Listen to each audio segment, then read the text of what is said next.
हमारे बीच जदयू के प्रदेश महासचिव अवलेश कुमार सिंह मौजूद हैं। आज का नाराज चल रहे हैं गोरखपुर के सांसद रवि किशन पर। रवि किशन ने जिस तरीके से बेलथरा रोड में आयोजित एक कार्यक्रम में गठबंधन को लेकर एक बयान दिया, जिस पर अवलेश कुमार सिंह काफ़ी नाराज़ हैं। आखिर नाराज़ क्यों हैं नेताजी?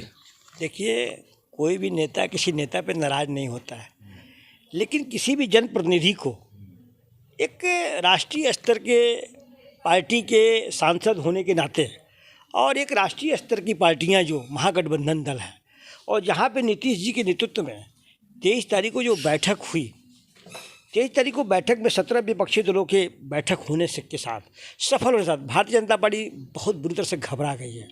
और घबराहट के चलते उनके जनप्रतिनिधि MP सांसद उल जलूल बातें करना शुरू कर दिए हैं।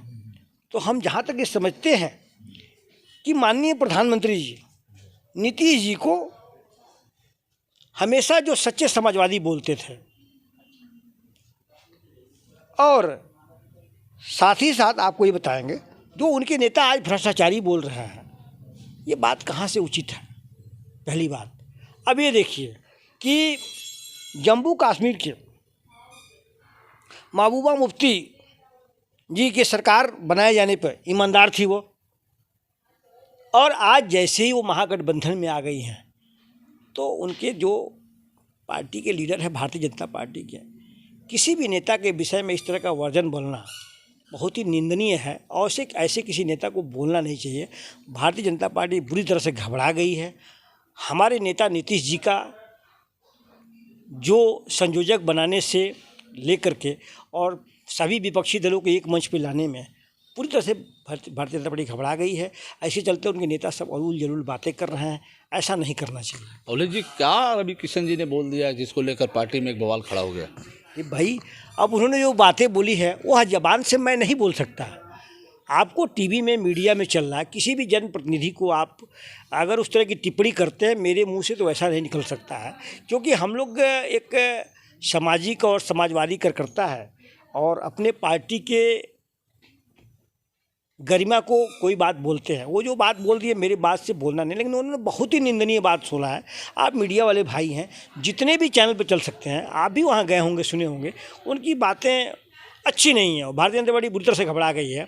एक बात और उपमा कहाँ बोला था इन्होंने? कहाँ बोला था? बेलथरा रोड में। क्या था बेलथरा रोड? बेलथरा रोड में कार्यक्रम था जो प्रदेश का 9 साल की उपलब्धि, मोदी सरकार की 9 साल की उपलब्धि बताई जा रही है। जगह जगह पे कार्यक्रम हो रहा है। पार्टी बुरी तरह से हमारे नेता के कार्यक्रम से घबराई हुई है। तो जो 10 साल बाद बोलना चाहिए और 9 साल पहले ही, 1 साल पहले ही बोलना शुरू कर दिया है, तो वहाँ पे हमारे नेता के हो सकता है कि आपके नेताजी भारतीय जनता पार्टी और आपकी जदयू मिल के बिहार में सरकार चला रही थी। आपके नेताजी अचानक साथ भाजपा को छोड़ के फिर आगे लालू यादव के साथ, हो सकता है उसी की नाराज़गी रही हो। ऐसा नाराज़गी उनके पास जो भी हो, लेकिन किसी भी नाराज़गी होने के बाद आप राष्ट्रीय स्तर के एक आदमी के विषय में और इतने राष्ट्रीय स्तर की पार्टियों के विषय में, जनप्रतिनिधियों के विषय में गलत टिप्पणी करना मंच से, ये शोभना नहीं देता है और बुरी तरह से भारतीय जनता पार्टी घबरा चुकी है। एक बात आपको बता दें, भारतीय जनता पार्टी में कोई भी आदमी जो शामिल हो जाएगा, चाहे वो अपराधी हो या माफिया हो या लिस्टेड हो, तो वो वॉशिंग मशीन में धुलाई होकर के एकदम सफ़ेद हो जाता है। जैसे मैं आपको नाम बता रहा हूँ, नाम उसमें आप देखिए, नारायण राणे, जो 300 करोड़ के मनी लॉन्ड्रिंग में फंसे हुए आदमी को उसका केस ही ख़त्म कर दिया पार्टी ने। बीजेपी में शामिल होते ही केस ख़त्म कर दिया। बताइए, वो मनी लॉन्ड्रिंग में एकदम सफाई होता है। दूसरे नंबर का आदमी आइए, शुभेंदु अधिकारी, चिट फंड घोटाला घोटाले में आरोपी है, जो बीजेपी में शामिल होते ही उसका केस सारा खत्म हो गया। अब उसके बाद आइए हेमंत बिस्वा शर्मा, ये भी शारदा चिट फंड में CBI केस चल रहा था। बीजेपी में जैसे आए हैं, CM की कुर्सी मिली है और एकदम वॉशिंग मशीन से धुल के साफ हो गए हैं। अब उसके बाद आइए BS येदियुरप्पा, जो कर्नाटक में भारतीय जनता पार्टी बुरी तरह से हारी हुई है, यहाँ इनके माने गिने लीडर थे। ये हाउसिंग प्रोजेक्ट में भ्रष्टाचार का आरोप है इनके ऊपर। बीजेपी में शामिल होते हुए सारा इनका सफाई हो गया। उसी तरह से प्रताप सरनाइक, इनके ऊपर भी मनी लॉन्ड्रिंग का केस है, ED की रेड पड़ी थी, NDA में शामिल होते हुए केस बंद। तो भारतीय जनता पार्टी में जो लोग हैं आरोपी, अगर शामिल होते ही वॉशिंग मशीन की तरफ से धुलाई होकर एकदम साफ हो जाते हैं, और बाकी जो लोग उनसे दूर हैं या विपक्षी हैं, उनके विषय में उनके नेता ऐसी टिप्पणी कर रहा है जो हम समझते नहीं है कि किसी नेता को इस तरह से वर्जन बोलना चाहिए सारे मन से। अब उत्तर प्रदेश में बात करें, आप उत्तर प्रदेश के प्रदेश महासचिव हैं, बिहार और उत्तर प्रदेश यानी बलिया जुड़ा हुआ है, तो आगामी जो लोकसभा चुनाव होंगे, जहाँ तक बात हो रही है, सभी दल 80 सीटों पे दावा कर रहे हैं। भारतीय जनता पार्टी भी 80 सीटों पे दावा कर रही है। गठबंधन में कभी अभी तो हालांकि गठबंधन पूरी तरह तैयार नहीं है, लेकिन समाजवादी पार्टी, अन्य दल भी ये कह रहे हैं कि हम अच्छे सीटों पे वहाँ चुनाव जीतेंगे। और ऐसे में क्या लग रहा है कि गठबंधन बनेगा, क्या कैसे होगा? देखिए, महागठबंधन बन चुका है और पूरा देश राष्ट्र एक हो गया है विपक्षी रहते हुए। और रही बात कि सब कुछ मुहर लग चुकी है, तो मीटिंग चल रही है, बैठक हो रही है। चलो सुन लीजिए बात आप। सर्वसम्मति से 17 दल एक मंच पे बैठ करके और साझा कार्यक्रम करके सब एक मंच से घोषणा हो गया। 10-12 तारीख को मीटिंग होगी, संयोजक अभी नियुक्त हुए हैं, तभी पार्टी फाइनल हो जाएगा कौन कहाँ से लड़ेगा चुनाव, कैसे होगा। हमारा केंद्रीय नेतृत्व निर्णय राष्ट्रीय अध्यक्ष जी हैं, माने मेरे नेता हैं, सबके मार्गदर्शन में हम लोगों का एक ही मिशन है कि भाजपा हटाओ और देश बचाओ। भाजपा हटाओ देश बचाओ। भारतीय जनता पार्टी ने, अब बात करें 9 साल बेमिसाल की बात हो रही है, 9 सालों में भारतीय जनता पार्टी ने, केंद्र सरकार ने, प्रधानमंत्री ने देश के लिए क्या किया है, तो आपको नहीं लगता इतना बढ़िया काम हुआ है? अरे काम किया हुआ। माननीय प्रधानमंत्री ने मंच से घोषणा किया था कि 2 करोड़ हर साल सरकारी नौकरी मिलेगी रोजगारों को। आप देखिए 2 करोड़ के हिसाब से 9 साल बीत गया तो 18 करोड़ लोगों को नौकरी मिलना चाहिए। आज सरकार 2 करोड़ भी प्रूफ कर दे नौकरी का कि सरकारी बेरोजगार युवकों को नौकरी मिली हो, तो मैं मानूंगा कि कुछ काम हुआ है। यहाँ तक कि करोड़ नहीं हुआ है, सरकारी डिपार्टमेंट में नौकरियों की भंडार है, फिर भी सब प्राइवेटेशन पे सरकार भिड़ी हुई है। तो आप उसकी जितनी करनी और कथनी दोनों में बड़ा अंतर है। और क्या कमी दिख रही है? अरे इसके साथ साथ अब महंगाई चरम सीमा पर है, बेरोजगारी आप देखिए। उस समय गैस का सिलेंडर 300 रुपये मिलता था, आज 1200 रुपये सिलेंडर मिलता है। जो खाद है 2000 रुपये बोरी हो गया, उस समय 400 रुपये मिलता था, सब्सिडी देने के बाद भी 1200 रुपये रेट है। ये महंगाई 3 गुनी 4 गुनी जहाँ बढ़ गई है। तो आप ये देखा जाए तो सरकार हर तरह से विफल है और जनता ने निर्णय कर लिया है और मूड बना लिया है कि 2024 में परिवर्तन होने जा रहा है। और मेरे नेता के बाड़ी से निकल चुका है कि 2014 वाले 24 में अब नहीं आएंगे। और दशा भी, प्रकृति का इतिहास है कि दशा भी 10 साल में बदलती है। तो अब वो टाइम पूरा हो गया है भारतीय जनता पार्टी का सफाया होने का। और हम जहाँ तक समझते हैं 24 में भाजपा मुक्त हिंदुस्तान राष्ट्र होगा और एक अच्छी जनता के लिए सरकार बनेगी। ये कह रहे थे कि इसके पूर्व में जो सरकार रही है, कांग्रेस की सरकार है, भाजपा ये कहती है कि पूर्व में सरकारों में बहुत सारे घोटाले हुए और मंत्रियों पे आरोप भी लगा कि सिद्ध हुए कि इन्होंने घोटाला किया, लेकिन भारतीय जनता पार्टी के एक भी केंद्रीय मंत्री ने कोई घोटाला नहीं किया, ये दावा है। देखिए ये तो बाद में पत्ता खुलेगा ना।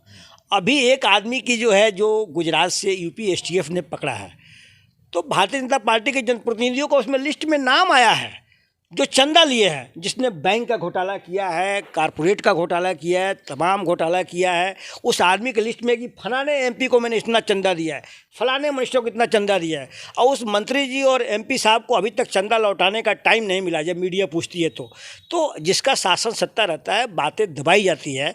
जब शासन सत्ता परिवर्तन हो जाएगा तब पता लगेगा कि भारतीय जनता पार्टी में क्या घोटाला हुआ या नहीं हुआ, वो तो समय बताएगा और टाइम बताएगा।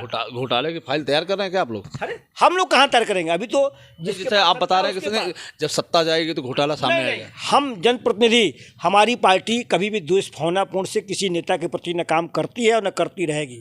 अगर किसी ने गलती भी किया होगा तो हम लोग कोशिश करेंगे कि वो सुधार कर ले जीवन में, और किसी के पीछे नहीं पड़ना चाहिए। अगर किसी ने गलती कर दिया तो ठीक है, उसको गलती को सुधार करते हुए आगे बढ़ो। हमारा राष्ट्र का क्या हित हो सकता है, हमारे पब्लिक का, हमारे किसान भाई बंधु, हमारे मजदूर भाई बंधु, हमारे नौजवान भाई, क्या विकास होता है, पिछली बातों को हम लोग लेके चलने वाले नहीं हैं। इतना हम जानते हैं कि सन 1977 में एक बार परिवर्तन हुआ था, जो अब 2024 में परिवर्तन होने जा रहा है। 2023 में पटना से हवा चल चुकी है, यूपी होते हुए दिल्ली पहुंचेगी और परिवर्तन होने जा रहा है। परिवर्तन होकर हवा में, उस हवा में कौन कौन शामिल हैं? अरे हवा कौन लेके आ रहा है? अरे हवा हवा किसान भाई बंधु नौजवान और हमारे राष्ट्र के समर्पित सभी देव भाई बंधु परिवार है, जिनकी वजह से वो हवा की गति मिलती है और वो गति हवा की चल चुकी है, जिसमें 2024 में परिवर्तन होने जा रहा है। लग रहा है देश की जनता परिवर्तन चाहती है। बिल्कुल चाहती है। आप देखिए ना, अरे आप देखिए कुल मिलाकर मैं उस मुद्दे पे आ रहा हूं। सुन लीजिए हमारी बात नेताजी।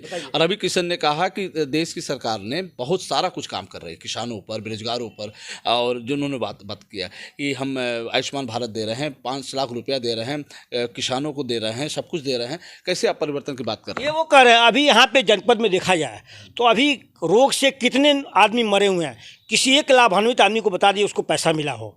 आप जिस परिवार में आदमी मर रहा है उसको सबसे पहले आपको मुआवजा मुहैया करना चाहिए। सरकार की कही हुई बातें हैं, लोग दवा बिना और पानी बिना तो मर रहे हैं, सरकार क्या सुविधा दे रही है? सरकार एक फ्री में थोड़ा सा बांट करके जनता को झुझुलापन दिखा रही है। बाकी सरकार राशन मिल रहा है, अरे सब खोखला है। जो राशन मिल रहा है लोग खा रहे हैं। अरे राशन मिल रहा है तो यही तो हमारे जो राशन तो भले मिल रहा है, लेकिन हमारे गांव में जाइए आप किसान भाई बंधु से पूछिए तो कहते हैं कि मुझे राशन नहीं चाहिए, लेकिन आप महंगाई कम करिए, हमें बिजली सस्ती दीजिए, हमें रोजगार दीजिए, हमें आपकी राशन की जरूरत नहीं है। आप जबरदस्ती राशन दे रहे हैं तो किसान तो लेगा ही लेगा भाई। चलिए ठीक है, गठबंधन की बात कर रहे हैं, गठबंधन के आपके नेता तैयारी कर रहे हैं। 23 तारीख को जो मीटिंग हुई थी, उस मीटिंग में बहुत सारे निर्णय लिए गए। पटना में जो मीटिंग हुई थी उस मीटिंग में आपने बताया कि अब तय होगा कौन क्या होगा, लेकिन क्या जब भारतीय जनता पार्टी टकराने के लिए आप जो बता रहे हैं कि पूरी तैयारी है, जिस तरीके से आप ये कह रहे हैं, आरोप है कि पार्टी जो है देश हित में काम नहीं कर रही है, आप कह रहे हैं बेरोजगारी बढ़ी है, सब कुछ बढ़ा, क्या आपकी गठबंधन में सरकार आती तो क्या व्यवस्था होगी, क्या जनता के लिए लाभ होगा? देखिए, हम लोगों की सरकार जैसे ही आएगी, हमारे नेता आज बिहार में 18 साल से चीफ मिनिस्टर हैं और हम जहाँ तक समझते हैं कि उनके राज्य में बहुत सुधार हुआ है। अभी जैसे ही आएगी, नौजवानों की सबसे चिंता, किसानों की चिंता और बिजली, जितनी बिजली महंगा मिल रही, किसान त्राहि त्राहि कर रहे हैं, आम पब्लिक परेशान है। तो हम समझते हैं कि हमारे नेता के नेतृत्व में जो भी जनता और जनार्दन के लिए निर्णय होगा बहुत ही बेहतर होगा। चलिए, अभी हमने अवले जी से बात किया, बहुत सारे मुद्दों पे बात हुई, देश के मुद्दे पे बात हुई। इन्होंने बताया कि गठबंधन पूरी तैयार है और आगामी लोकसभा चुनाव में गठबंधन का अच्छा प्रदर्शन होगा और हम उत्तर प्रदेश से नहीं, देश में कई सीटों पर चुनाव लड़ेंगे और आगामी लोकसभा चुनाव में सरकार बनाएंगे। जुड़े रहिए बलिया आजकल से। मैं रोशन जायसवाल, नमस्कार।